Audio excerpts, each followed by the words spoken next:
Welcome to From the Mezzanine, a film podcast. We're two guys from the Midwest who love all things film. We are not professionals, we don't speak on behalf of a larger website, and we're not here to sell you men's razors and meal kits. Each week, we put our own money on the line to tell you what is the best and the worst in theaters, on streaming, and on video on demand. This presentation contains copyrighted materials that have been used under the fair use provisions of U.S. copyright law. Further use, duplication, or distribution is prohibited. And thank you for joining us. I am Chuck. And I'm Matt. And we are From the Mezzanine. Here today to talk about a great deal of things. Some of them very surreal and bizarre, some terrible, some wonderful. It runs the gamut, like it usually does. You know, there's always big, swings, and hits are very rare, but that's why we celebrate them. But you got to celebrate trash, too, sometimes. And if there's a theme for the show today, I think it is that. Yeah, this is going to probably be the episode with the least favorite thing that we've ever talked about in it, so... I wonder what that could be. Oh, my goodness. Let me pull up the right screen here with the right information. We're going to step into the night with a return to the question from last week, which was, what is your favorite cinema-related or cinema-adjacent conspiracy theory, and what is the likelihood that it is true? Why don't you start? I'm really curious what you were going to say, because I really honestly thought we maybe were going to say the same thing. But I guess we'll have to see.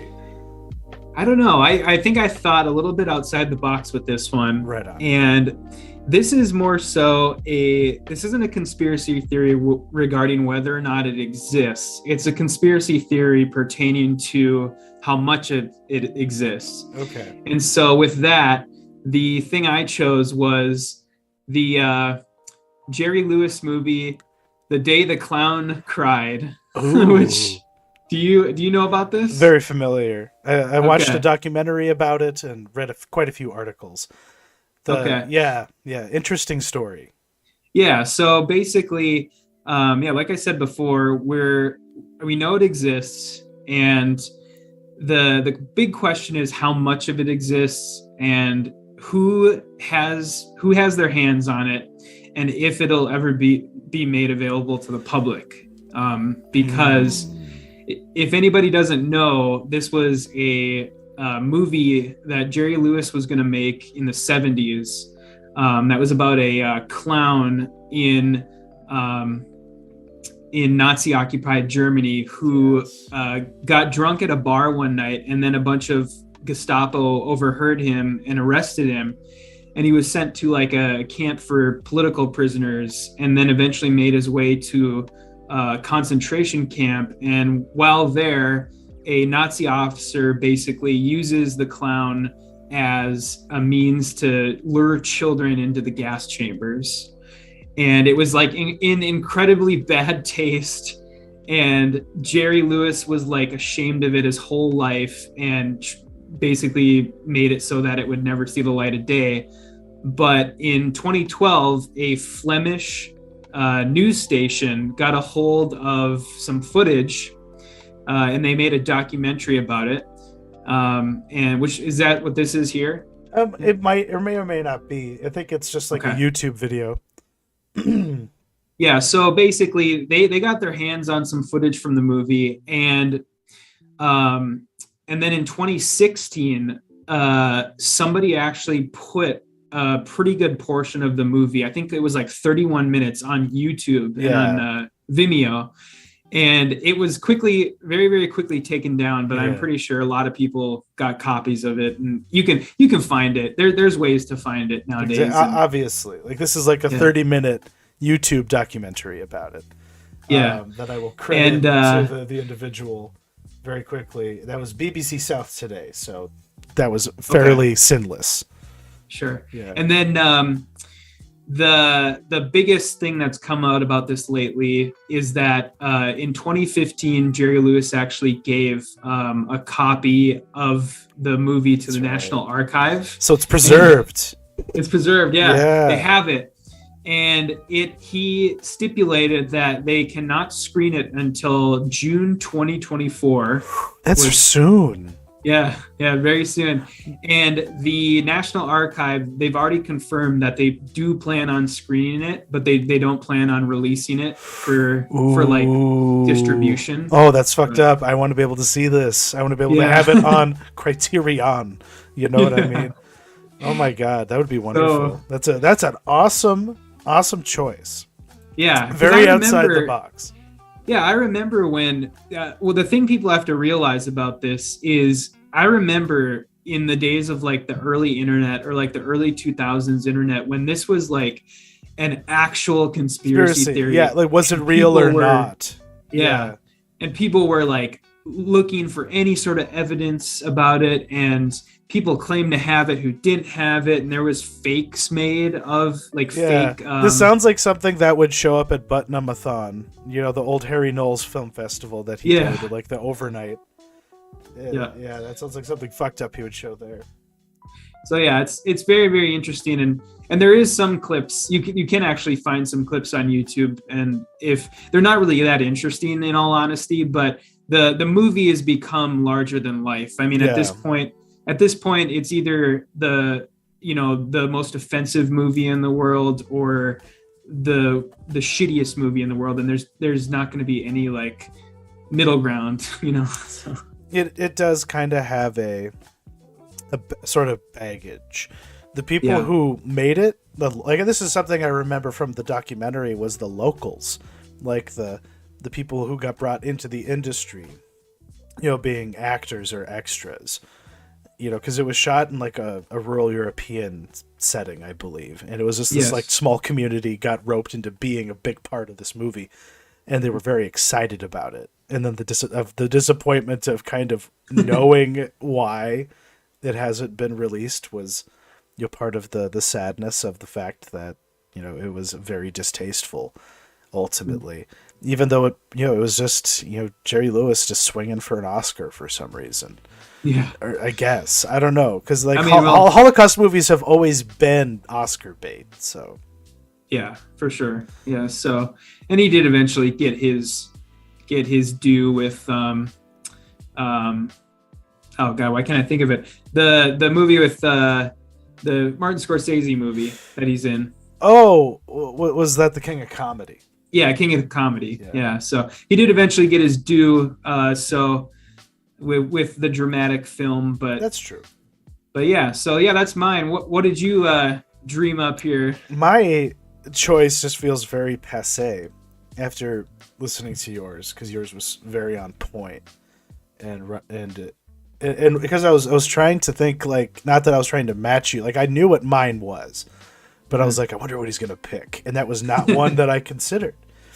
Okay, that's pretty. So I give you props for that. And basically mine is, simply that Stanley Kubrick faked the moon landing. And carried that as his great shame, for his whole career, and peppered his whole, because this is the man that made Dr. Strangelove. He's a radical satirist in every film he makes, if we're honest with ourselves. But I guess the documentary Room 237 more fully just explores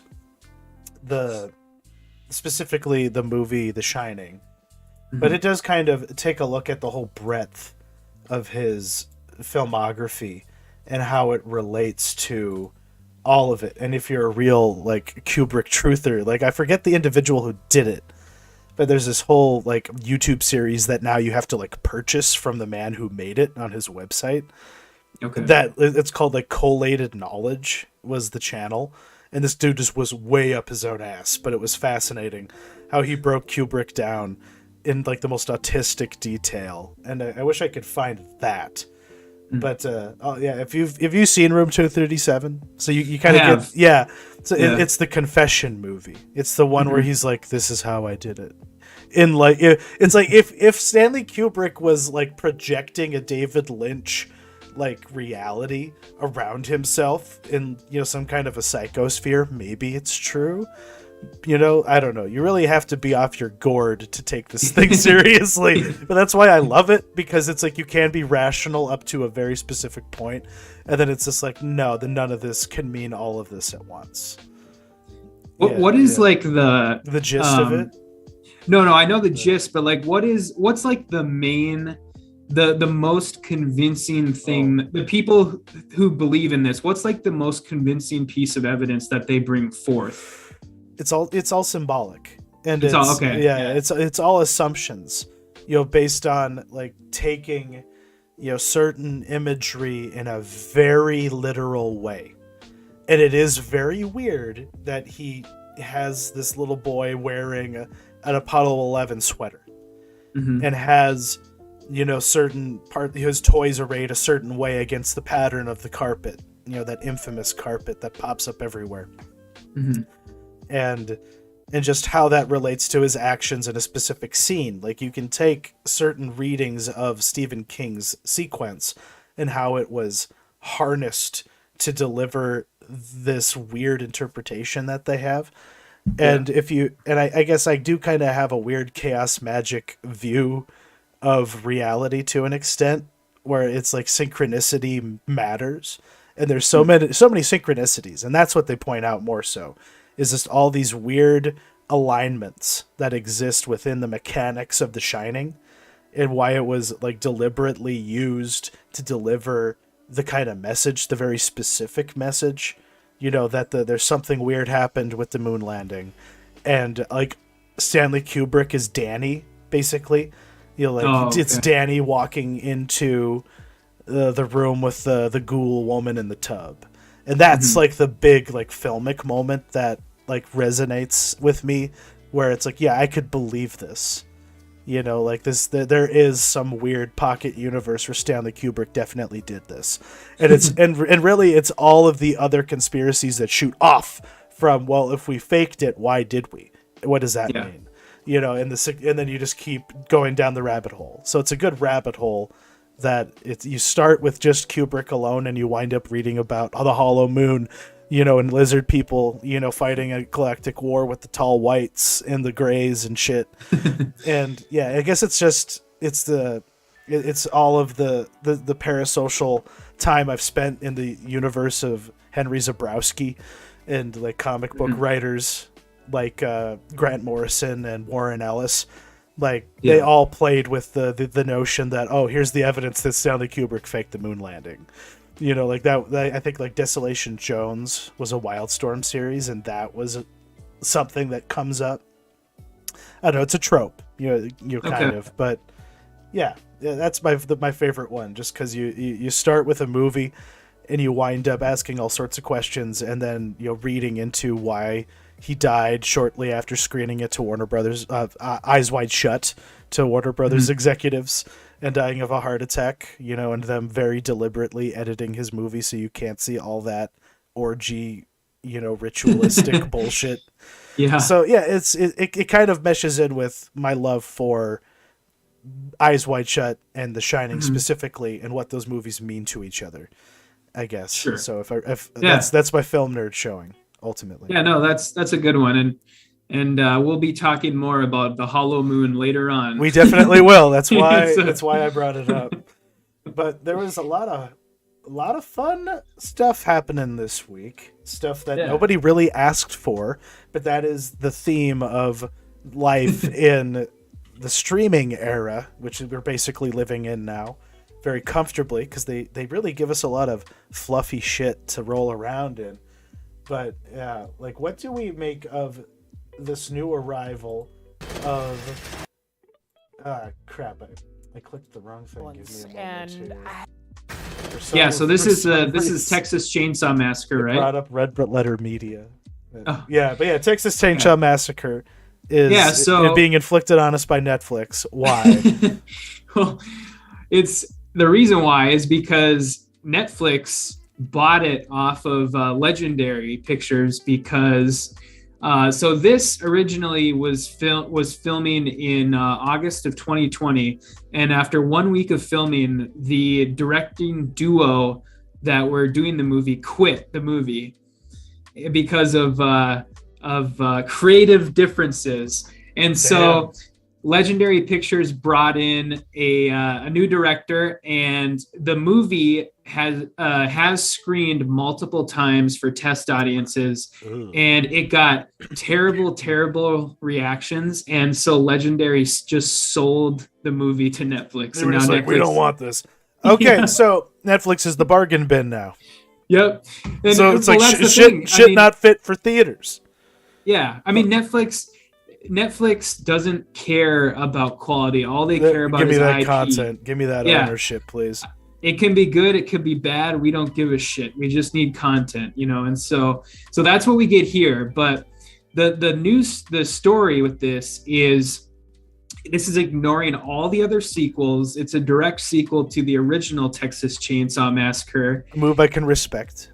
Yeah, I can respect it to a certain extent. But at what point are we getting too many of these legacy sequels? I think is what they're called now. Yeah. Well, that's the endless present, my friend. It's just everything that ever was happening forever, and that means they just have to constantly churn this shit out. Mm-hmm. And like Netflix can just pick up everyone else's garbage, but that just means even they realize, oh my god, why did we do this? We don't want this, actually. You know what? You have it. We'll just take the money. We'll pad it. We'll use it to, buy coke and hookers and in cucumber facials or something. Whatever they do in Los Angeles, whatever they just write off, they're just like, we just need this gone. We don't give a fuck. Netflix, please. Yes, you take it. It's very unfortunate, but it is what it is. It's just so especially with a series like this, because the two big things that they're tying it to the original with are the final girl from the original movie is coming back. She's the old woman that we saw. Is it the actual actress, or is it somebody new? She died, the original actress, so this is somebody new. Rip in pieces. Yeah. So, and then the other thing, randomly, is they're bringing back John Larroquette as the narrator because. What? Yeah, he was the narrator for the original Texas Chainsaw Massacre, the very first one, and he's coming back. Yeah. Wait, the man from the 10th Kingdom? Yeah. What? Yeah, he was the narrator. The very famous. I did not know that.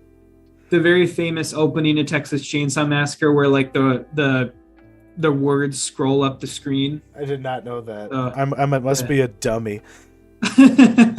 So they're bringing him back for some reason too, and so it's right on. Yeah, it's so weird. I mean, to me, these are moves that don't nobody cares about. The only people who care about these types of moves are 40-year-old dudes who still read Fangoria. It's what? But I guess that's what everything is nowadays, though. I suppose it's unfortunate. Yeah, either it's Netflix just shoving shit in our faces, or it's people canceling shit we do want, which is even worse. But then the even worse thing is being kind of locked, unless you got the money bags, and you're just like, I don't give a fuck about your exclusive rights to something. I'm just gonna own both your consoles. And for some people that's not always an option. It's those Black Friday sales are pretty rad, but we're running into a situation where the two behemoths of the console war, not named Nintendo, are basically gunning for the ability to block the other from very high level, intellectual properties, really valuable properties with big built-in fan bases, which is essential in this era of Skinner box, gaming that exists not only in the mobile, but ever more often in big console franchises like Call of Duty and the like. PC gaming will always be a big deal, but people are ever more likely to just buy a Sony or a PlayStation. I mean, like a Sony PlayStation or an Xbox, than dive into the world of the master race over in the PC realm. But I guess, because I am a PC gamer, this really doesn't affect me because they both, in essence, need to give me something. And Sony's learned that, and I'm grateful for that because I've been able to play things like... God, what was it called? It's God of War. I haven't gotten to that one yet. Okay. I'm putting time into that zombie game in Oregon. What's that called? Days Gone. Days Gone. Yeah, the game, the canceled sequel. Speaking of something that we're not going to be able to get. Yeah. But yeah, I guess that's the question posed by this. It's like, how big of a problem is it going to be for someone to rationalize buying a Sony console knowing that they can't play Call of Duty, or buying an Xbox knowing that you won't be able to play Destiny or whatever the fuck Bungie does with whatever else they do. Like, Bungie seems like a chicken shit purchase. It seems like a message, like a shot. They're just like shooting across the bow instead of trying to get something really expensive, because Sony can't afford it. Like, Microsoft is too fucking big. Like, you can't roll with them. Yeah, I guess. What do you think about all this?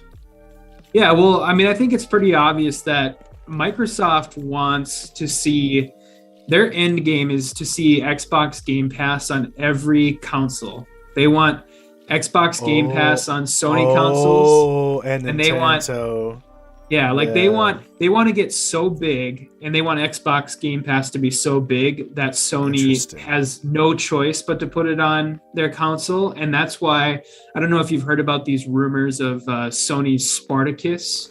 No, what's that? That's the code name for Sony's competing Xbox Game Pass, basically. Shit! So unlocking a shitload of Sony games and like PlayStation games, on PCs. No, it would be on PS5 and PS4. It's basically it's Xbox Game Pass, but with all of Sony's games instead of Microsoft's. So because they need to, Xbox Game Pass is so big, even at this point, it's disgusting. They need to have a response to it. They need to have a competing product, and if Microsoft sell it to me. Sell it to me. Yeah, that would be nice. That'd be so nice. Yeah. But I think that's Microsoft's end game in all this. I just haven't thought big picture enough, because that makes a lot of sense. But it's interesting because I think if Sony could have their way, they would just want to keep selling you $60 or $70 games, time immemorial. They don't want to change their ways, but they're going to be forced to. Yeah, exactly. It is what it is for the poor boys over in Sony. There's not much they can do about the world we are living in, because the value on Xbox Game Pass is obscene. And God, like the amount of shit that I have on my hard drive that I haven't even played, that I've just uninstalled because I was like, I haven't gotten to you yet. Like, it's such an embarrassment of riches. Like, it feels wrong coming from the upbringing I have, where it was literally based on, well, how many lawns can I mow and how much money did I get for Christmas or my birthday. That dictated if I could get a new game that year or not. To being able to play literally everything. It's like, why did I hang on to my GameCube? Like, in my Nintendo 64? Like, what's the point? I could just I could download a ROM now and do it on my computer. But that's neither here nor there.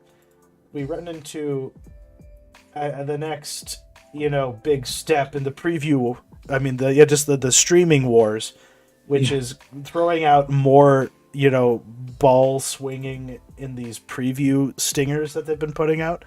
HBO was very deliberate, which is their manner, and Netflix is just doing what they do and literally doing a fourth wall breaking montage that included everyone from Jennifer Lopez to I think John Hamm had something because he didn't have something with them. Like Netflix didn't give me a movie. It's like it's an ad about how they hired all these other actors and they didn't hire him. Have you seen that? Yeah. I think it's where he's just like hanging out at his house watching TV. Yeah. Oh, what the fuck is Slumberland? I have no idea, but it makes me want to die. That's why, other than the incredibly terrible, cringy fourth wall breaking, I wanted to bring this up because a lot of these movies, we had really never even heard of. And there's 28 total films in this compilation. And I want to know if there was anything that stood out to you in this, or like The Gray Man could either be really good or really terrible. It's hard to say. They clone Tyrone looks fucking interesting, honestly. It's now that it just popped up. This, I don't know, Enola Holmes, I didn't even watch the first one. I don't give a shit. Okay. Even though it got my boy in it. I love It's decent. It's decent? Okay. It's better than you would think. Yeah, what the fuck is this? Tall girl. Tall girl too. End of the road. Oh, Queen Latifah's got a road movie. Oh shit, we going. Hustle could be fun, whatever the fuck that is. If it's about and one basketball players, that'd be pretty rad. Oh my god, Anthony Mackie in a ghost movie?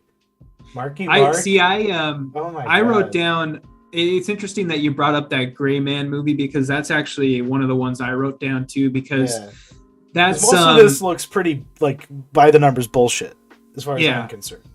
That one is actually the Rousseau brothers, the guys who basically because they architected the MCU. Basically. They got a big deal with Netflix, don't they? They do, yeah. So and the other one, it's at the end here, is Knives Out 2, which is part of a trilogy deal. Mm-hmm. Yeah, it's interesting. Those are the two that you brought up because those were the exact two that I wrote down. But yeah, I really liked. I mean, the first Knives Out is great. Say what you will about how shitty of a person Rian Johnson is, but he makes a good movie. He makes good movies, yeah. So that's the other one that I thought looked pretty interesting, and I'm interested to see how it makes the switch over to Netflix now. Yeah, because from a theatrical movie, because the Netflix style does kind of stick to movies that it shouldn't. I tried rewatching, just as an experiment, I just watched a few frames or so of the Mank and the Irishman, and they just have this digital look to them. I know it's because I'm watching that on Netflix. I'm sure if I watched it in a movie theater it'd feel different, but they just look off to me, and that's the problem that I have, is that you can tell even though you're streaming it on a site when a movie looks good, especially if it's in 4K, the good qualities that are going on there. But I more so appreciate it in older movies than in newer ones, because newer ones just have this ability of looking unfilmic that old ones just never will, unless I'm wrong. I don't know, but in my experience, that's been true. Yeah, I definitely agree with that, but. Yeah, it's interesting to look at these type of things because, it's just so much. I mean, going back to the first story about Texas Chainsaw Massacre, it's just a wall of content, and never ending. The Patton Oswalt has kind of been a lazy voice actor lately, but he did write a pretty astute book, Zombie Spaceship Wasteland, where he invoked the everything that ever was available forever, and they're not just going to stop making shit, even though they can shove every single other version of it down our throats till the day we die. That's just the point. They just got to keep bringing Piggy the Slop. Yeah. Yeah. But did you get to go see this next movie in a theater? I did. Yeah. Awesome. So what was Drive My Car like? Yeah, so this I'll start off by saying this is as good as everybody says it is. Right on. Good. It's incredible, and this is the type of movie that it's just begging to be studied for years after it's made. Like this movie's gonna be poured over by film students and like film critics and film professors for like years from now. Holy it's shit. Just, okay. Yeah, it's pretty incredible. And so basically what this is about is Yusuke, that's the main character's name. He after his wife suddenly dies, he takes a job directing a play of Uncle Vanya in Hiroshima, Japan. And what he goes to Hiroshima, and the company that's putting on the play gives him a chauffeur to drive him around the city. And it's just kind of about him directing this play and getting to know this town and getting to know this driver of his, the chauffeur of his, and him basically coming to terms with the death of his wife. And it's actually got elements of like a mystery to it, because you find out things. The movie is so good at like doling out these little tidbits of information about his wife.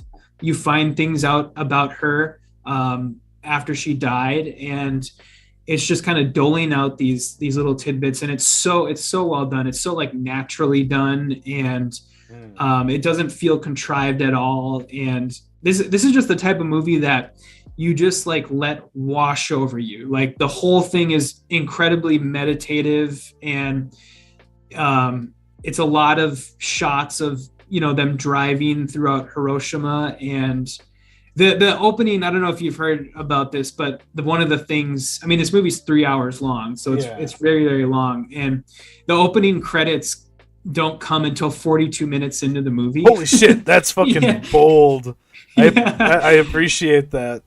God, so, you make people watch like a whole, like what usually is like 2 acts practically in your average children's movie. Is just the cold open.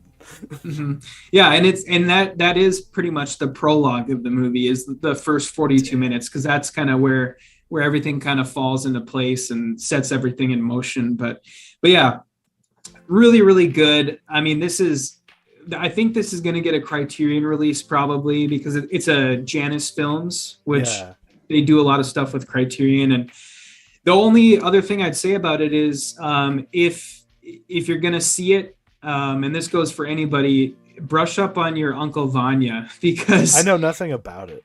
Oh, really? Okay. Yeah.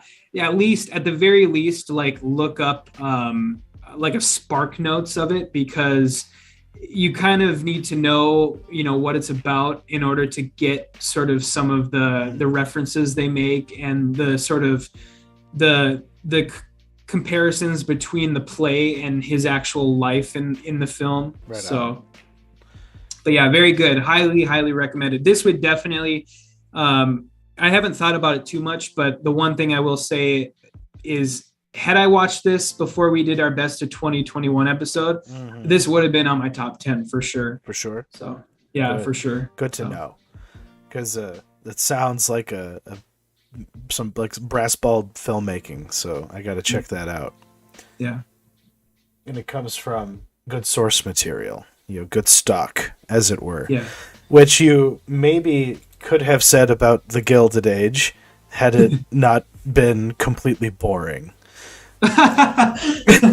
So I watched this because I grew up with 3 older sisters. I was forced to get down with Pride and Prejudice and Jane Austen bullshit for like my entire childhood, and I just feel compelled to see, like, okay, are we trying to do anything fucking different? Like, I never gave Downton Abbey a try, but I did grow up watching and enjoying Upstairs Downstairs and that kind of a setting. So Gosford Park, the Robert Altman movie, is one of my favorite movies. Okay. So I can get down if there's some intriguing shit going on. And this is just boring. It's just about this rich lady moves to a new part of town to make a statement with her husband. They have these kooky old women who live next door who are like self-made business women. And this is like in hoity-toity, like New York. like like the up the ass of Manhattan, and but this girl's dad dies after swindling all of her money, like her family money away, so she has to go live with her aunts in Manhattan. She gets robbed on the way there, and they become friends with their new neighbors who are trying to get the rich people of society to be their friends, but they don't come to their balls. And that's what the Gilded Age is about. Okay. So you get down with the costumes. There's nothing really interesting happening with any of the characters. Like, they're basically hinting that the rich lady's husband, who's always lighting his cigar, always lighting it, never smoking it, always lighting it. It's in his mouth, but he's never puffing. Like this. She gets mad. She gets breakfast in bed, and she's bad. Like I don't. Did you watch this? No. Good. I have no interest. I gave it a try just out of like nostalgia, but I should not have. There's nothing interesting happening here. Julian Fellows does not have it. He should make more stuff like Call Me by Your Name. Which was actually kind of interesting because I don't know. He has an interesting background himself. Yeah. As a even beyond Downton Abbey, like the other things he's done. And I thought this maybe would be more interesting because HBO Max has been pretty gonzo with a lot of the stuff they do, or at least HBO proper. I don't know. It blows my mind that Euphoria can be a show. And I thought maybe we'd be getting the Gilded Age Euphoria, but we did, we didn't get Jane Austen Euphoria. It was pretty lame, honestly. But otherwise, we did get to both check out the latest from Benicio del Toro, Nightmare Alley, which has Guillermo. Not Benicio. Oh God, my apologies. That's okay. I had a shot of whiskey at work. It's still working its way through me. No, not Guillermo del Toro, but it has a lineage. This is a novel from like the 50s that got turned into a movie starring an actor whose name I can't remember. But this is probably him reaching out and like doing his one for them, one for me and one for me, because I won an Oscar on the one that was for me. So now he literally can just do whatever the fuck he wants. He'll have his stars, which are all over this fucking movie. But as I don't know, the original movie that was made has a happy ending, very deliberately, and this one is more true to the book, from what I understand. But what did you think of the overall experience of Nightmare Alley? I thought it was good. Yeah, I really liked it. It kind of, it's a movie that's presented in two halves to me, where I think there's a very distinct difference between the first and the second half of the movie. And I think, two different, I'll just say I like the first half a lot better than the second half. Yeah. I think the first half, when Bradley Cooper is at like the carnival, reminded me more of like weird Del Toro, like Pan's Labyrinth, Chronos, Mimic Del Toro. Yeah. And then the second half of the movie reminded me of more, I guess like Shape of Water Del Toro, like a little bit too stuffy for my taste, a little bit going a little too hard for like the dramatics and stuff like that. That's kind of where I stand with it, but I still like the whole thing all the way through. I mean, I thought it was a great movie all the way through, and that ending that you mentioned was absolutely killer. Yeah, like I'm glad that I'm glad they went back, because the movie has no impact if there isn't just utter misery at the end, which is very, very Del Toro. Like you say, it's these he makes a good downer movie. This is a good downer movie. And the back end just isn't as interesting as the front, not only in like visual, aesthetics and like the kinds of gonzo shit going on. Like you say, it feels like vintage until he gets to the part where it's just a kind of run of the mill, there's nothing pretty special about the twists and turns of the back end. You can't fix that. But what you can do is nail the ending, no matter how uneven the road is to get there, which this movie does do. Yeah, and then they also like, going back to the two halves thing, they literally swap out all of the supporting characters for new ones too, and so Exactly. that's another thing They too. And I visit thought like one time, and then we see yeah. the old gang again, never again. Mm-hmm. Yeah, so I mean, I thought I would much rather spend more time with Willem Dafoe and David Strathairn and Yeah. Rather than what's his name, the rich guy. Yeah, with his dumb little abortion story.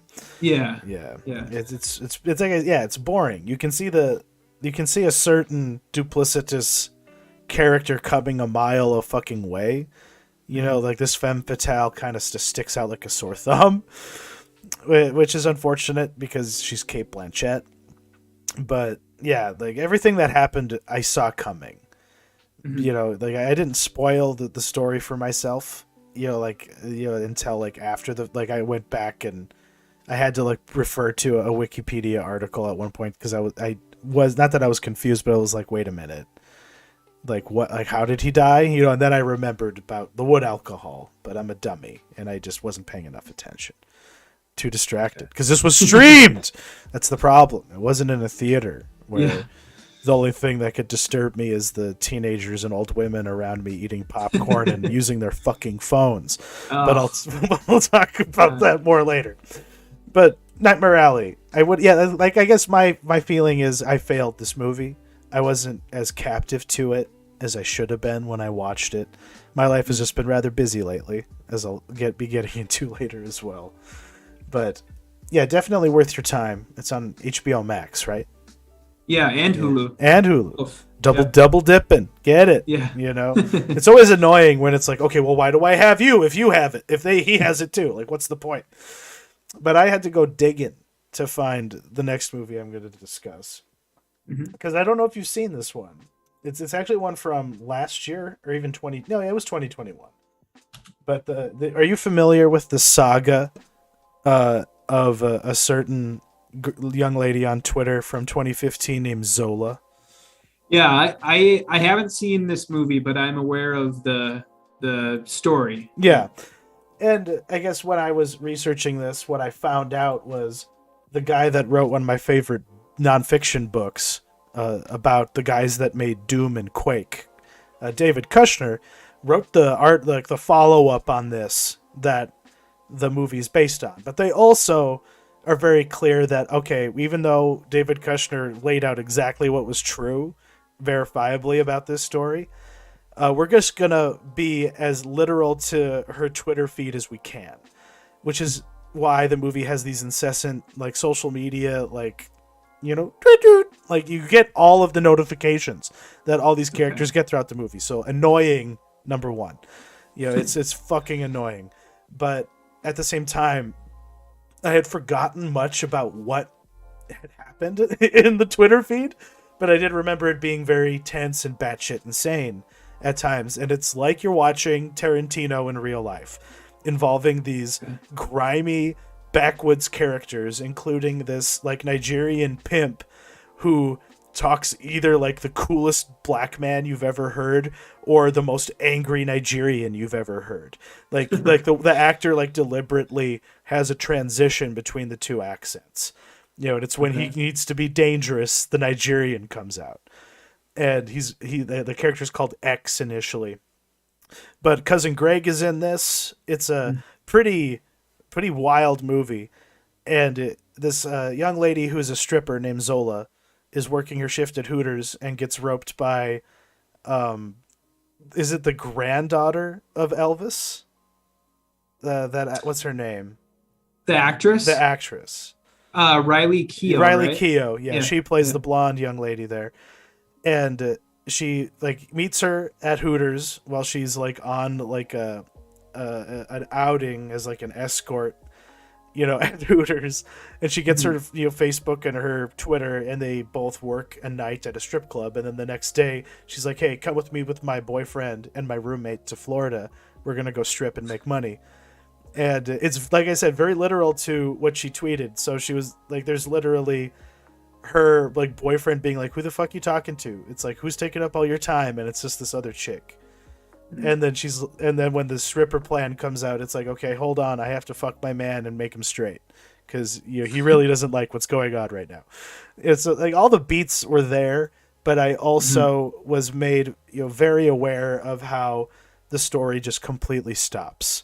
Like it does have like a natural climax that they do a good job of executing, the filmmakers and the actors, but then you're just reminded, oh, there's really nothing else to this story, until you dig in and you learn who these people actually were and what they actually did together.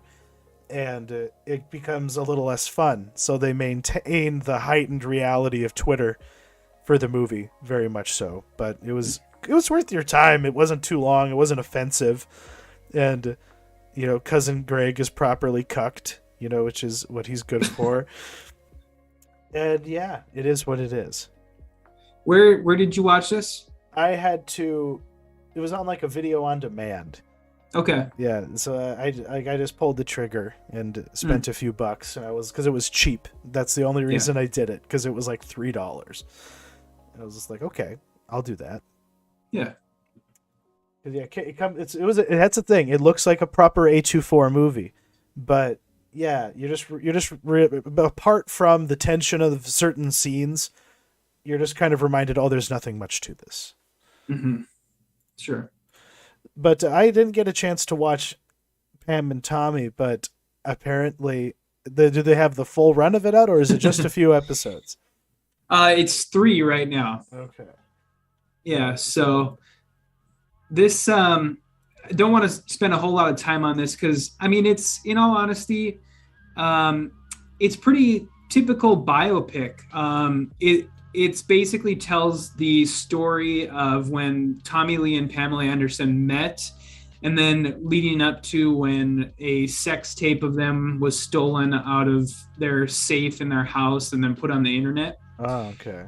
And Seth Rogen is in it. He plays he was like a construction worker who got into sort of a tiff with Tommy Lee, and then kind of as payback, he stole the sex tape. And it's pretty typical. This is Craig Gillespie, who did I, Tonya, and if you've seen I, Tonya, you kind of know what to expect with this. It's by the numbers biopic with a lot of needle drops, like literally every like 2 or 3 minutes, like needle drop all the time, and it's all like 90s music because this takes place in the 90s. And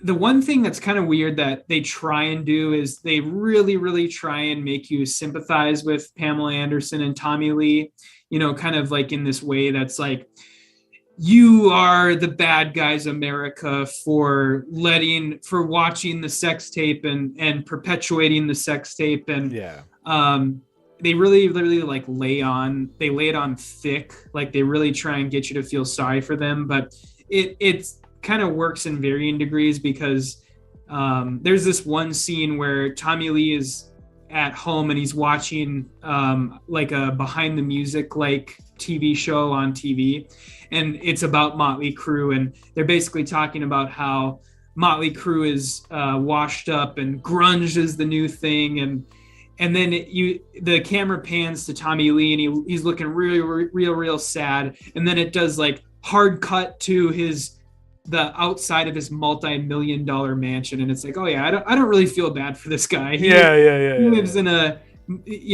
a multi-million-dollar mansion with his model girlfriend and his like 4 cars, and if anything, that sex tape added a dimension to him, you know, that made him more relevant for a much longer period of time than he should have. Mm-hmm. And literally, even like dudes in his own band had their own sex tapes that they like they leaked it out because they were trying to save themselves. Like I know they probably didn't enjoy having it out there, but it worked out for them in the end, I would say. So the only other thing I'll say about it is the one part of the show that's kind of like oh, this is kind of weird, or this is kind of like funny, this sort of belongs in a different show, is there are these scenes where Tommy Lee talks to his dick like, and it talks back to him, and it's No. What? yeah, Why?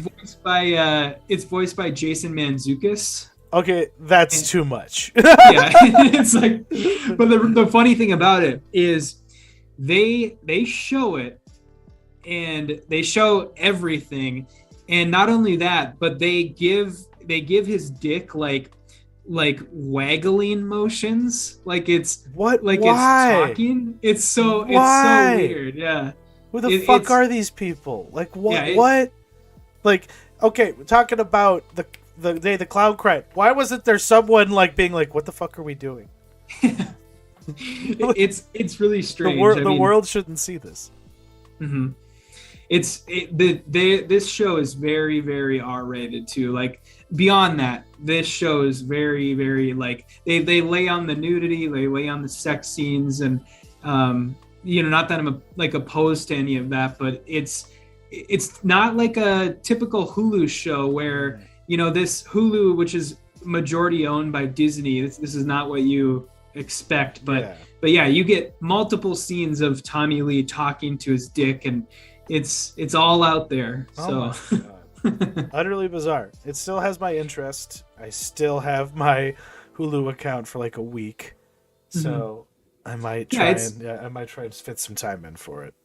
You should, yeah, because it's junk food TV. That's what I'll call it. Hell yeah, I can be down for that. Mm-hmm. And this next show that we're going to briefly touch on, we talked about it last week. We have to talk about it again because they did the same thing again. They, instead of giving us a show about Boba Fett, it is Mandalorian season 2.1 or something like that, or it's the pre-sequel to The Mandalorian now. Like, why this whole Boba Fett thing has just been a setup to give The Mandalorian something awesome to do. And you talk about being cucked. I think Boba Fett should feel pretty fucking cucked at this point, because in 2 episodes they completely negated the preceding 4. They just made them totally unnecessary and boring to me compared to everything they packed into. And they literally gave me what I asked for. Did I not say I just want more CG Luke, and now he's like majorly in the show? It's like a full-on character. Full-on character. It feels so dirty, but I was into it. But yeah, what do you think about everything going on with this show? Yeah, so I guess the only thing I'll say about it is, it was another great episode. And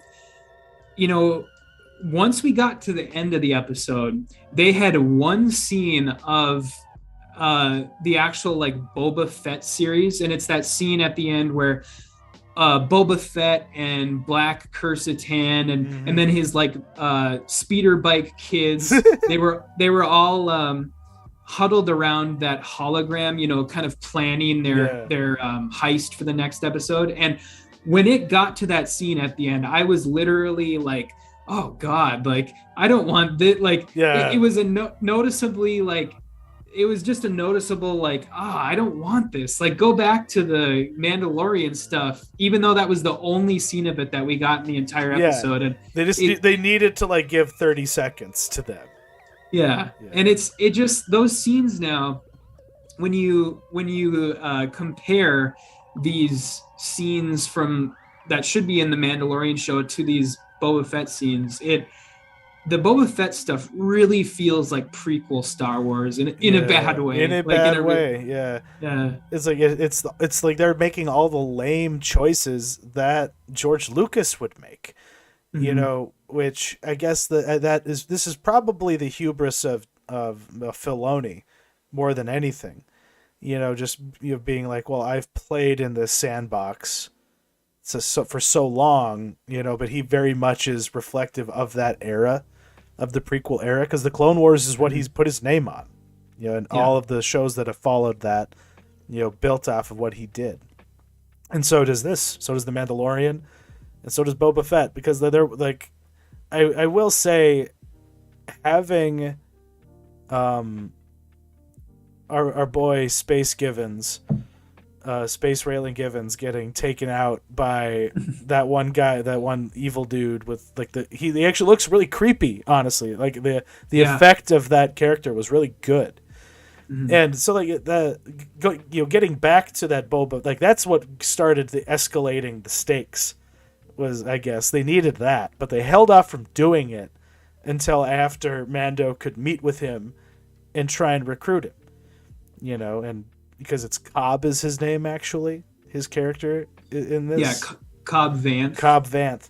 Yeah, like he very deliberately, makes a choice and still, suffers the consequences of association, basically, or lack of association. But that was the only interesting part, because otherwise nothing's happening. It's just people standing around looking at holograms and boring shit. Yeah. Yeah, so the next week, I'm sure we'll talk about it again, because next week's the finale, so we'll have to see kind of how everything plays out, because I have a feeling next week will be the week that we go full on back into the world of Boba Fett. Yeah. So with Mando just killing people with the fucking darksaber in the background, because you got to give us something, I guess. But until we find out what Grogu chose, we won't know. We won't know. But we do get some new blood, in the seas of streaming. So something that we loved from a year ago, or even this was a 2020 show, even. Yeah. This was a year and a half ago. Year and a half ago. So we finally get more Raised by Wolves, and this show has only gotten weirder and better.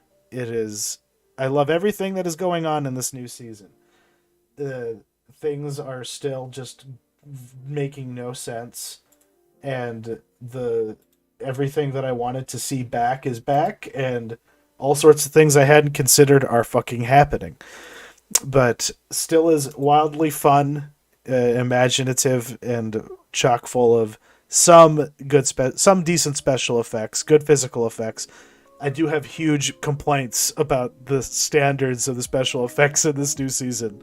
Yeah. I don't know if you had any complaints, but I definitely do. Yeah.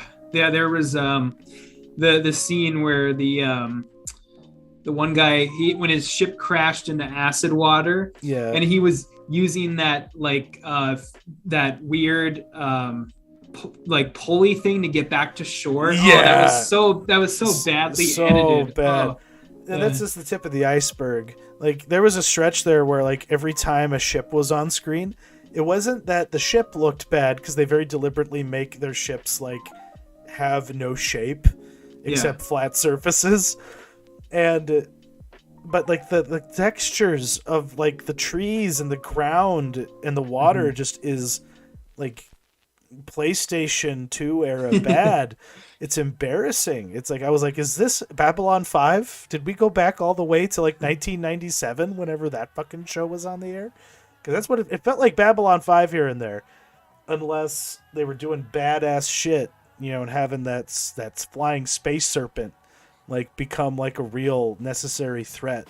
I even got the idea that in the acid water there's bigger ones. Oh yeah, I could see that. Yeah. But definitely a lot of cool shit happening.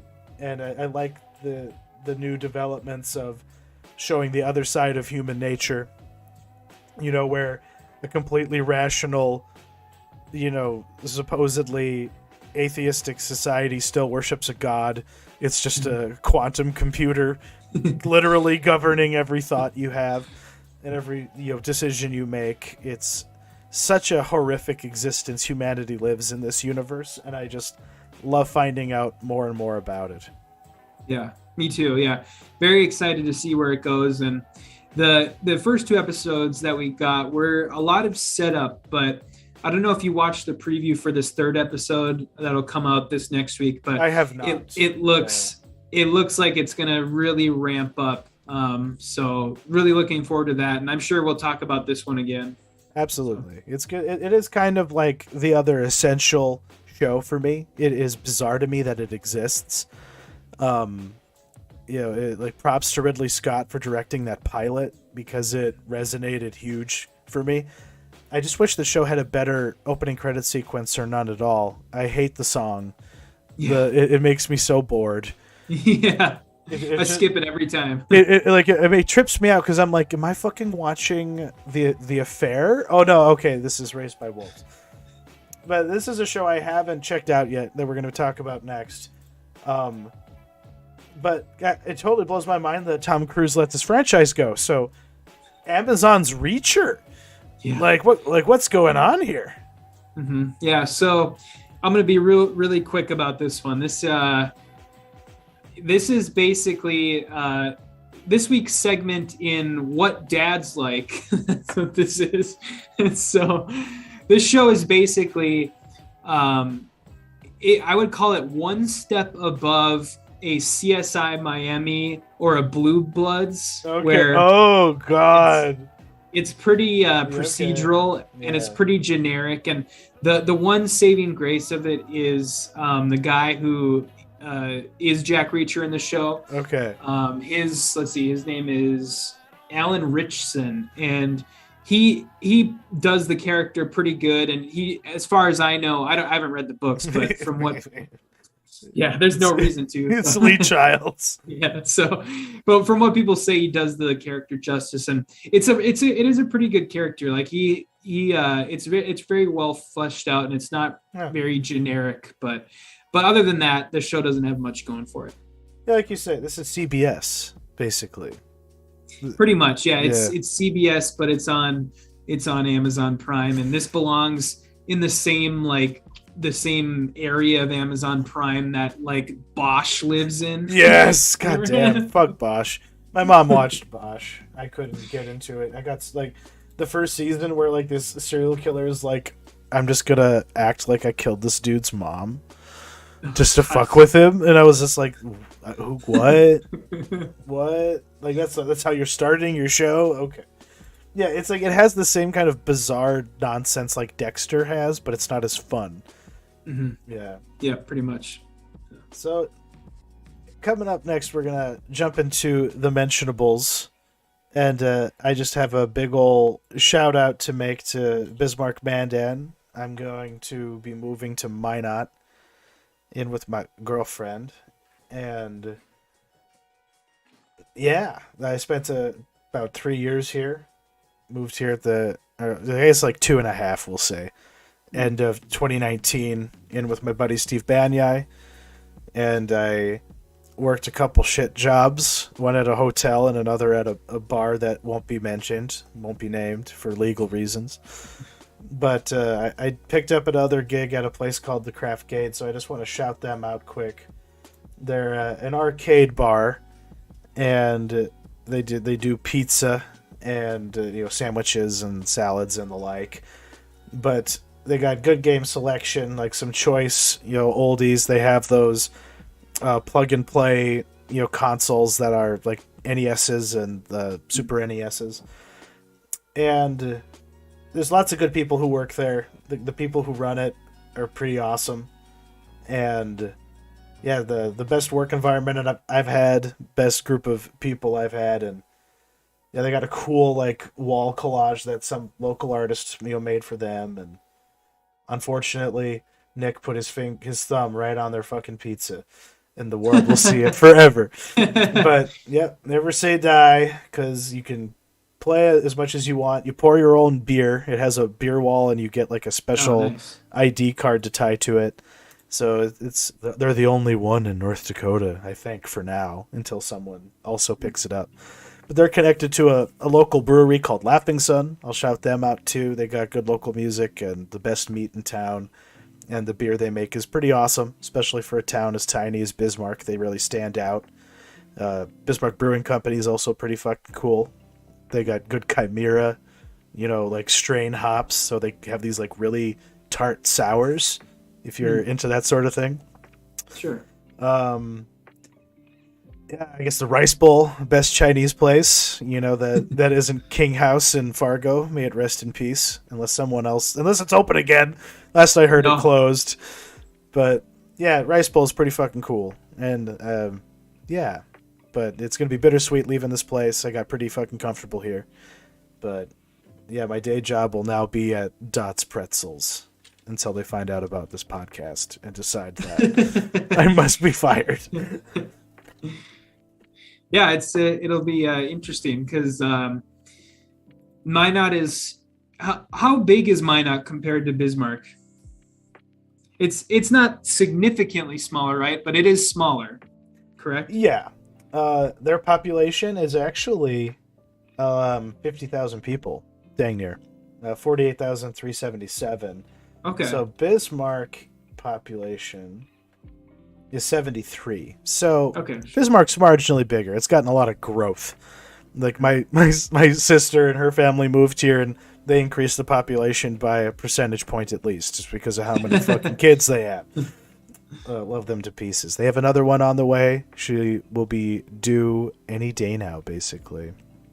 So, thoughts and prayers to them.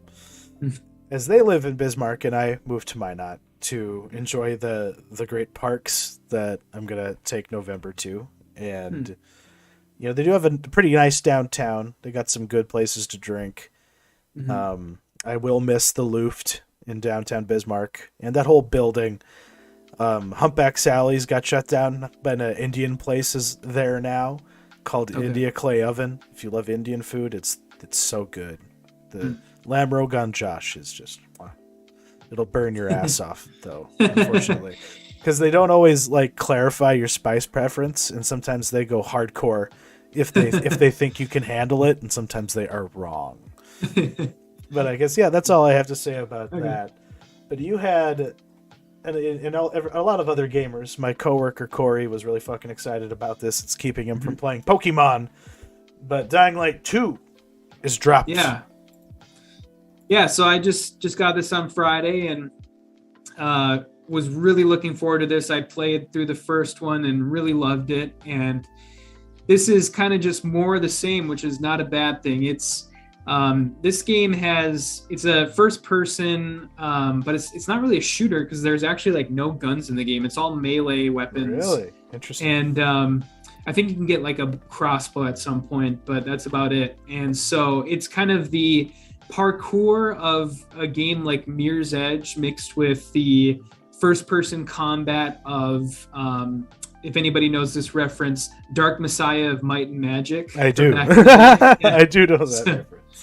Yeah, that's the combat, or that's what it kind of feels like. And you're running around this zombie-infested city and just parkouring around, and it's just so fun. Like the moment-to-moment gameplay is so good, and the movement feels really great. And this is another game where, like I was talking about with Forza a couple of weeks back, where you just get a constant feedback loop of experience points. Like every little thing that you do gets you some sort of incrementally somewhere. Yeah. So very, very fun. Highly recommend. The only thing I would say against it is if you're somebody who does not have a high tolerance for bugs, I would wait. Okay. This game it's pretty buggy and nothing game breaking so far that I've found. The drop kick is back. Yeah, drop kick. It's pretty awesome too. And Rosario Dawson for some reason. Celebrity casting. It's still a thing in everything now. Because that's the thing. If I can handle Cyberpunk in its baggage from day one, I think I can handle anything. Mm-hmm. Yeah. So, but yeah, I've had a couple bugs, and it seems mostly like the game just has like some memory leak issues which need to be patched out. Where the longer that you play the game, the worse things get, kind of, where suddenly like things won't, like certain buttons won't work, but then if you close out of the game and then launch it back into it, everything's fixed. That's annoying. Annoying. Yeah, so it's kind of one of those things where you have to, if you can't tolerate those things, you have to kind of restart your session every like hour and a half to 2 hours type of thing. Just to be on the safe side. That's pretty unfortunate. I forgot to bring down that graphic. Sorry. They're working on patches, and I think they'll Techland, the company that makes this game, they're pretty good about getting things out, and they were pretty legendary for supporting the first game. They supported Dying Light 1 for like 5 years after the game came out. Yeah, they had to, I think, just because the because I remember because like they were the ones responsible for Dead Island 2, is correct? Yes. Yeah, and that one was very hyped, but not as successful because they just hadn't gotten the formula, the fun factor, and they just didn't have a good sense of tone. I would say about that game, it was too funny. It was trying to be Dead Rising when it just wasn't as good at doing that. Mm-hmm. And yeah, because what resonated more for people was the stakes and the horror, and like the Walking Dead, like imminent, doom for it. Yeah, like that kind of vibe works a lot better. Yeah. Yeah. Yeah, but that's it for the mentionables. We're moving on now to the main event of the evening, which is I don't know if we can say it's a return to form, but I guess if your form is already shit, like I guess we might as well say that. But our friend Roland Emmerich returns somewhat triumphantly, like it's kind of like Johnny Depp, going down with his ship, at the beginning of Pirates of the Caribbean, and he just steps onto the dock while his boat's in the water. That's what this kind of felt like to me. What are your general thoughts on this batshit insane disaster? Yeah. So I'll reiterate kind of what I told you earlier, in that when this movie first started and the opening credits started, the first thing that comes up is from 10 Cent Productions, and I immediately was like, oh god, this immediately fall into like a lower category for me, and it was just like so like generic and so, but at the same time like it was boring and it was absolutely bonkers at the same time. But it was also like, even in its like bonkersness, it was so like measured and like so, I don't know, just too balanced and too like it didn't go all the way because I think that there was a lot of like Chinese influence on this movie, and I was looking it up earlier. They put 10 Cent put up $40 million, and which is just like a quarter of this film's budget. Yeah, and they also required. They had the thing that happens all too often nowadays. The no-name Chinese actress in the movie that shows up to just be a nothing character in order to... She does heroic shit at the end with the cute American boy. That's what she's there for. Even though, like, she's 31 and he's, like, 18 in real life or some shit. Oh, so God. It's like, like, they have this, like, weird, like, ooh, like, we're, like, the last, boy and girl on Earth. Mm-hmm. But, there was so many weird moments. Like, that goes without saying. But, like... It was the strangest choice to me. Actually, was the end of the movie, where like it's just because I'm just comparing it to Independence Day the whole time because that's the archetype. This movie in particular really followed Independence Day. Especially having pilots and having them go into space and shit. But just like the looming, like the button that needs to be turned off. Like any good like nonsense villain in a movie these days, it has to be like the villain that it's like we just have to push this button and make it go away. And that I don't know. And the explanation behind what was going on pissed me off because I hate gray goo sci-fi concepts. Like it's boring to me. It's like ooh, nanomachines, evil AI. Like no, blah. Give me something cooler. I wanted lizard people. That's you're playing with fire, and you just you put it out before you can have any fun with it. That's my feelings. Especially about the story choices because I wanted to find something to like about this movie desperately. I tried, but ultimately, this is just hot trash. But we can't expect anything better from the man that made so much garbage that I can't even lay it out. Like even though Stargate's awesome, like that's fun. We all like that. We all love Independence Day, but after that, it's just a dead zone. I can't think of a single movie in his filmography that I've watched since Independence Day and actually liked. Yeah, for sure. Except when I was 8 years old and Godzilla came out. That was fucking cool then. But... yeah, it's so like, I guess to get into full spoilers. So they were 100% also trying to hide the aliens in this movie, or like they were trying to hide all of like the sci-fi stuff. Yeah, they wanted to market this as a disaster movie. Yeah, and then it goes full Star Wars at the end. Yeah, like full sci-fi. Like the moon is hollow and it's a Dyson sphere.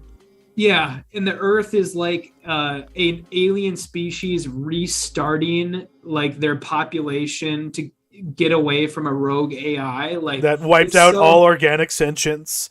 Yeah, because it's binary. Oh, is there an organic? Is it using technology? I kill it. Like that's it's just this robot that's just like, oh, you're humans that are alive in a dead spaceship. You live. I act like you don't exist. You cross that line, you turn on your cell phone, and I'll kill you now. It just blah. But it has the trope I love though, where the nerd or the complete psycho get completely validated, and they not only get to be validated, but they get to be like the badass fucking hero at the end. He has a Spock death. John Bradley's character has like a Spock death. He dies instead of Patrick Wilson's character, who apparently has become one of he is Roland Emmerich's guy now. Because did you see Midway? No, I think the last one I saw of his was 2012. See, Midway I would actually recommend. I guess I take back some of the harshness I had, because I enjoyed Midway to a point. It's like it's Pearl Harbor done by Roland Emmerich. Basically, he literally has Pearl Harbor in the beginning of his movie, but he did a good job of being true to the history and giving like good like dive bomber sequences. That's why I recommend it. The dive bombing is fucking awesome. Like it feels like a virtual reality ride. Okay. Like that stuff is really good. But there are some good visuals in this too. Like the gravity wave sequence where they're trying to launch the space shuttle. That was kind of wild. I was into that. Every time they showed the moon just tumbling through the atmosphere and just shedding molten moon rock everywhere, like there's some awesome stuff happening, but it's packaged by bullshit acting with bullshit writing that no one should be inflicted on. But they put us in the tiniest theater in Bismarck. Yeah, me too. Yeah, oh my God. And and it was full. There was there was people like almost fighting over seats. Okay. And, wow. Yeah, and I was just surrounded by popcorn eating menaces. It just made me regret all the times that I was that person. But yeah, like old ladies on her cell phone. Like all kinds of bullshit going on. It made me so mad. Mm-hmm. Yeah, my theater, I mean, there's probably like, I don't know, 5 other people, and it was in a tiny theater too. And I don't think the movie I don't think is going to do well. They've already said that Jackass is going to overtake Spider-Man finally this weekend. Oh, really? Yeah. Wait. Jackass is... Oh, like knock it like out of like the number 1 spot. Yeah. Okay. So it's about time. But yeah. Jackass. It's kind of embarrassing. Mm-hmm. You'd almost rather it was Roland. He at least has pedigree. And that's the thing. Like, he's a fascinating character. He was like an openly gay man who literally could do anything he wanted to do in Hollywood and did. Like nobody ever told him no, until probably 2012. And that's around the time where he started making really weird shit. Like that Shakespeare didn't write his plays movie. Oh, yeah. I forgot about that. And so, I don't know. He kind of lost his way a little bit, but he is just like an affluent, gay icon who is deeply involved in the downfall of a certain other gay scion. What's his name? The X-Man director, Bryan Singer. Because a lot of his accusers bring up the parties at Roland Emmerich's house a lot. in a lot of their narratives. Yeah, and I don't know, he's obviously toned down his lifestyle to a degree, but in the 90s he was infamous because he had all that fucking Independence Day money and he just lorded it over everything. Like Sony paid him so much money to do Godzilla, so he bought a ridiculous Hollywood house and would have gay orgies every weekend, basically. Okay. That's flavor. That has nothing to do with this movie. Yeah, to get back to the movie, we got to talk about the product placement here. Well, in the budget, more so, man. Like you gotta pad that budget. So you gotta get Lexus to give Michael Pena something to do besides die later. Yeah, like his. That pissed me off, and to give that Lexus something fucking awesome to do, because who else gets to? What other car gets to have a moment in the sun in a disaster movie these days? Not too many movies, unless you're in like a Marvel movie. But who can afford that? Anybody can. Well, the Marvel movie cars are Hyundais. Okay, there you go. Or is it what are the car ads that have Brie Larson in them? Is that Hyundai or is that Nissan? That's Nissan, I think. Okay. Yeah. Okay, it's Nissan then, because I know that the Marvel movies shill one of those two companies all the time. Like if you watch any Marvel movie, it's always Nissan, the exact same. It's what, Nissan? It's Nissan, yeah. Okay. It's if you watch any Marvel movie after like the year 2011, all the cars are Nissans like in the movie, but exactly. Yeah, so now, Lexus is the official car of Roland Emmerich movies. Mm-hmm. Cuz also Kaspersky. I know. Yes, I saw that and I was just like, "Oh Jesus, that's what they need." Why wasn't that integrated better? That could have they could have had John Bradley be like, "I'm running a antivirus to keep it out of all systems." Like they could have totally gotten it. How much money did Elon Musk pay them? Oh, that was so. That made me die. I love that made me die every time. That's the thing. Like every time someone talked, I wanted to die. And and like you could tell that Patrick Wilson literally had it in his contract. I will not say more than like 5 lines in this entire fucking movie, and he held him to it because he like barely talks half the time. He's just standing there looking disgusted because Halle Berry has drug him along on this fucking like nonsense non-plan. She's literally just like, "We need you here. You're the only one who can do it. I can't do shit. I gotta get my son out of jail." But everything's flooding. Oh my god. Yeah, but like I did like how the pothead was right. We got potatoes from the moon. Yeah, the pothead in the hotel or whatever. Yeah. The hotel conference room. But yeah, the before we move off the product placement, the thing I loved about the Kaspersky thing was how they had like Kaspersky antivirus on their moon lander. Did you notice that? Yes. So that's why I thought it was going to be used, and it never happened. That was so bad. And then the billboard. Did you see the billboard? Yeah, the billboard was what I saw like before I saw the movie. It was it was in an article about how outrageous the product because audiences and critics have been utterly offended by it. It's like a lot of people are like, "Fuck this movie" because of all the product placements in it. Because it cost $160 million. To make this fucking piece of shit in Montreal. Like they lost out on having Stanley Tucci in this fucking movie. I forget why? Because he wasn't vaccinated up to date. He didn't have a booster, so he couldn't travel into Canada to make this movie. Oh, he was supposed to be in it? Yeah. And he was a COVID casualty. Okay. I forget who they casted instead of him. But yeah, the one performance that utterly fucking shocked me because I couldn't believe it, like the implication of his setup and like what he does as he leaves. It just made me go, wait a minute, stop, what?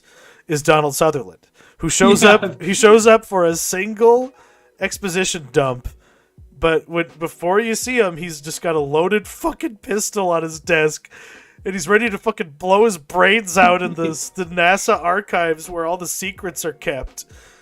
And I loved that because it was just so batshit insane. Yeah. And then he's in the movie for like 5 minutes. And then when when you never see him again, presumably he does go and blow his brains out. Yeah. Because that's He's it. like, I He- got some paperwork to do. Or Yeah. like, I forget whatever euphemism it was. I got something to finish up down here, which is blow my brains It's out. crazy. It's so fucking crazy. God damn. And that was just that's the tip of the iceberg. There's lots of questionable, contrived choices made by people. There's a lot of not just eye-rolling moments, but I was like, there was literally a moment where I threw my hands in the air, Angie threw her hands in the air, someone in front of us threw their hands in the air. We all were like, wait a minute, what? Yeah, because like they got out of their car to watch to see if the rocket makes it, totally forgetting that all the shit that is in front of them. The tsunami. Yeah, it's just like, why aren't you driving? You know, like I wanted to just walk out of the theater in that moment. But I'm glad I stuck around because it just got fucking awesome after that. Because it just turned into a spiritard's wet dream. It's just like, it's all true. And I love that shit. I love it when tinfoil hat wearers have their day. And now what do you know about the potential sequels this movie might get? Oh, I don't know anything. I guess I haven't looked into it, but I mean, I know like I don't know if it's doing so well at the box office. Yeah, I think that's basically what I'm saying is that they got ahead of themselves by even bringing it up. Yeah, pretty middling. And then this film has done now with their more recent TV ads that they've had, their TV spots. This movie does one of my favorite things that movies do nowadays. When they can't find a good pull quote from a movie critic, they'll just put rando tweets on the trailers instead. It'll say like this movie rocked, and then it'll just be a tweet from like XX, like AK-47 XX or something like that. It's like just some rando on the internet. It's like, did we vet their Twitter ads properly? Well, this is the best we could find. Not too many people were positive about our movie on Twitter, but who knows? But God, yeah, there wasn't a lot to like about this. Every performance is wooden. Even the kids are just like, God, why am I here? Oh God, why am I in this movie? Alzheimer's grandma probably gave the best, most authentic performance. Yeah, that was the only part of this movie that had any real heart, any real soul. Mm-hmm. You know, with Fuzz Aldrin, the cat and shit. Like everything else did not hit me because I was not the son of an astronaut or anything cool like that. So of course I resonate with the conspiratard and the Alzheimer's mom.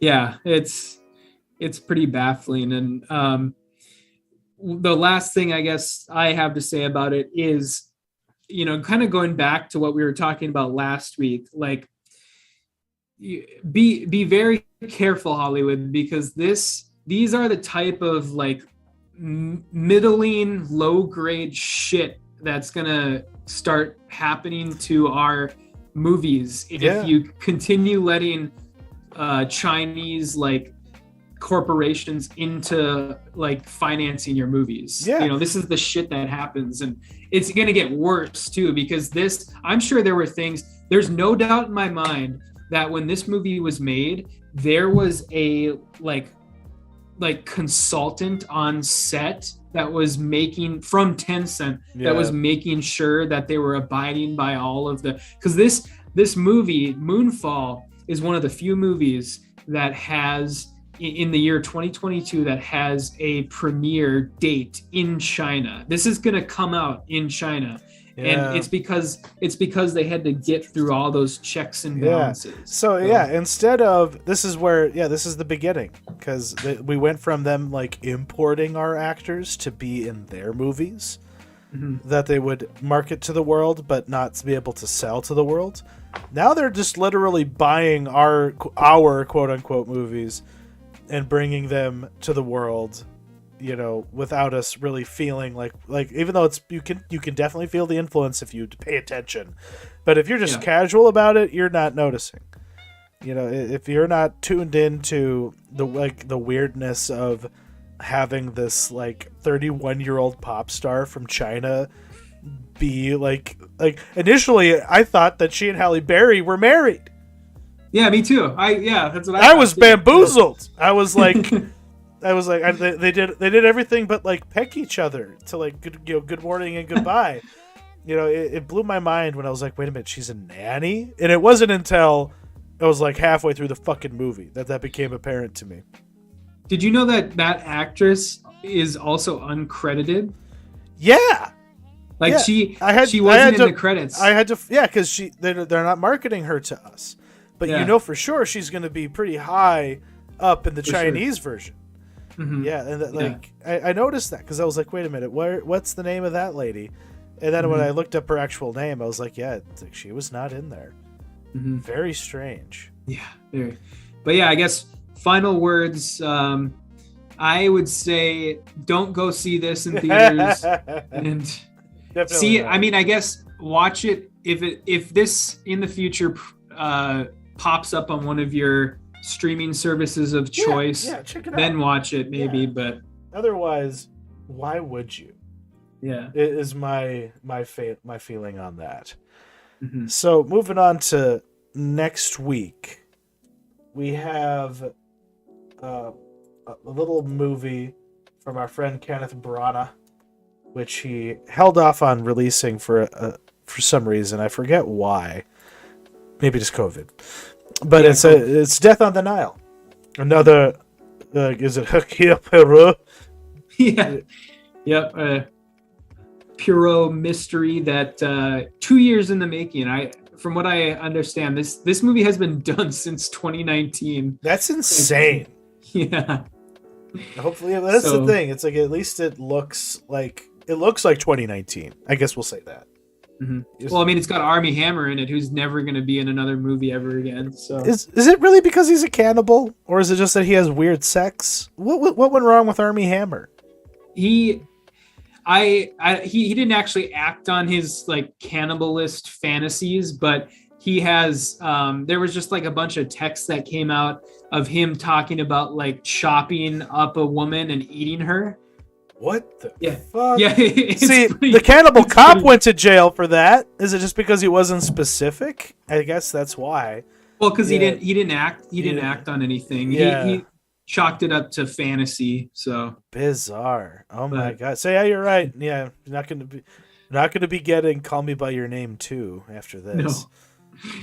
But yeah, I don't know. Did you ever see Murder on the Orient Express? I did, and I felt nothing. Yeah. I thought it was decent. Yeah. That's the thing. It's like this is like masterpiece theater shit. This is Hallmark shit. Like doing Agatha Christie. Like it's hard to do her in a dynamic way, even though goddamn he fucking tries. Yeah. But yeah, it's inevitably you just get people stuck on a slow moving, boat or train, and then someone dies. And everybody is related to something somehow.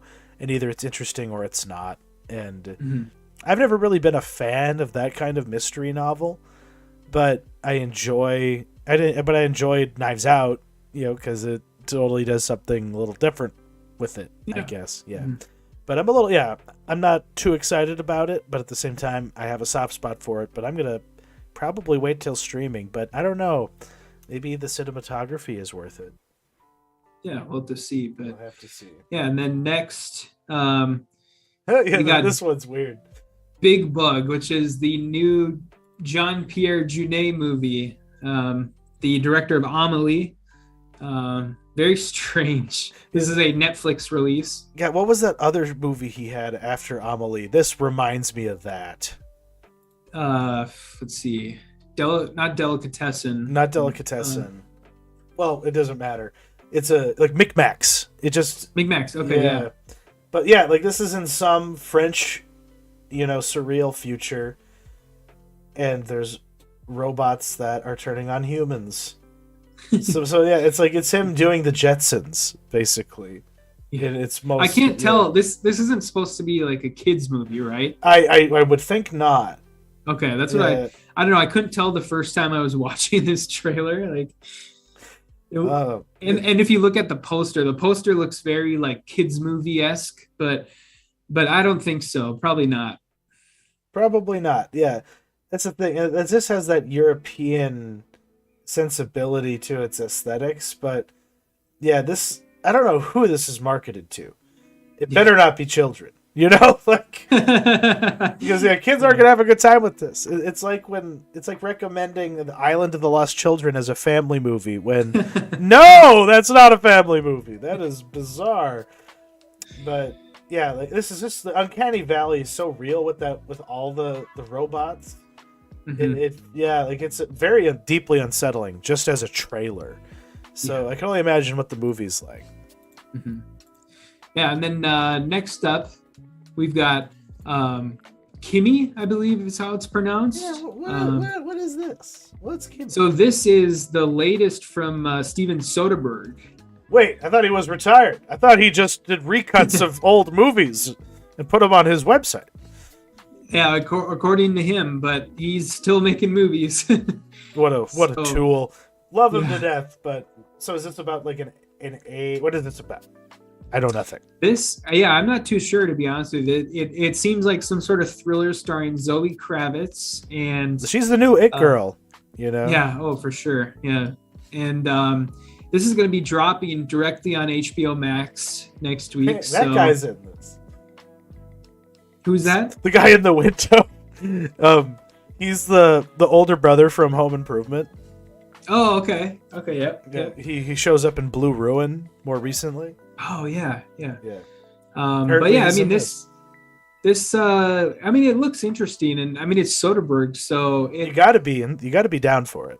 Yeah, you got to be at very least. Is this based on what I'm seeing? This is like Soderbergh doing like Blowout. Isn't that what it is? Yeah. Oh, for sure. That's basically what this is. Yeah. So it's like, like that Coppola movie, the Conversation. I guess more so like that. Yeah. The Conversation. Yep. But yeah, it might be interesting. And I want her keyboard. I don't know. I guess. What's that? I want her keyboard. Oh yeah, like the ergonomics. Ergonomic keyboard. Yeah.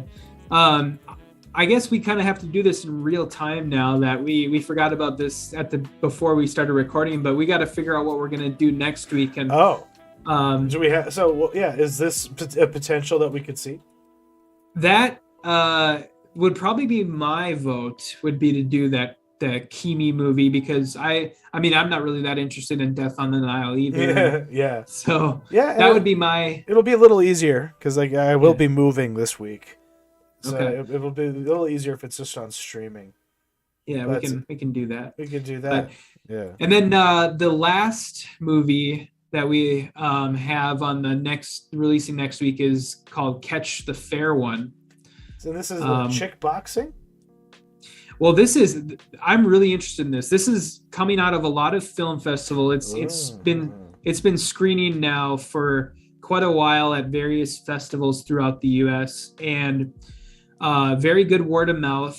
And this is about a champion boxer who her sister gets abducted by human traffickers, and she has to delve into the underworld of human trafficking to try and get her sister out. Yeah. Holy fuck. Yeah, I'm down for that. Mm-hmm. Holy shit.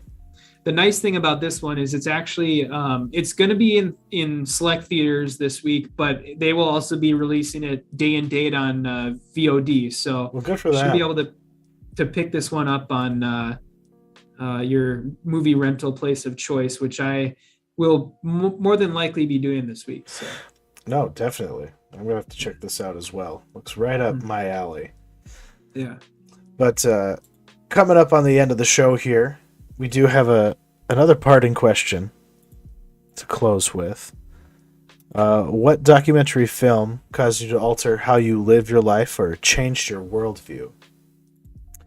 And I can think of more than a few, but it's going to be hard to actually narrow down the one, I think, for myself.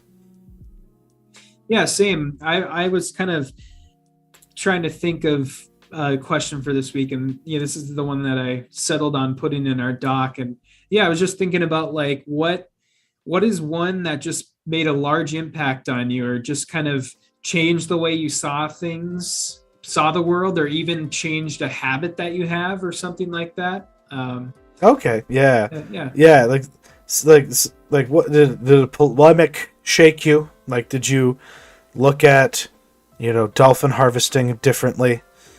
Mhm. Did you suddenly care about orcas, or did that rock climbing documentary thrill you, or did something deeply disturb you enough to make you floss your teeth or something? You just never know. This is Yeah. a good question, very thought provoking, and it'll be on my mind as I pack up my life, because next week I'll be broadcasting from Minot instead of Bismarck, Mhm. Mandan. So long, farewell. Thanks for joining us tonight, and stay classy and stay entertained. Don't watch garbage. I'll do that for you on occasion. See ya.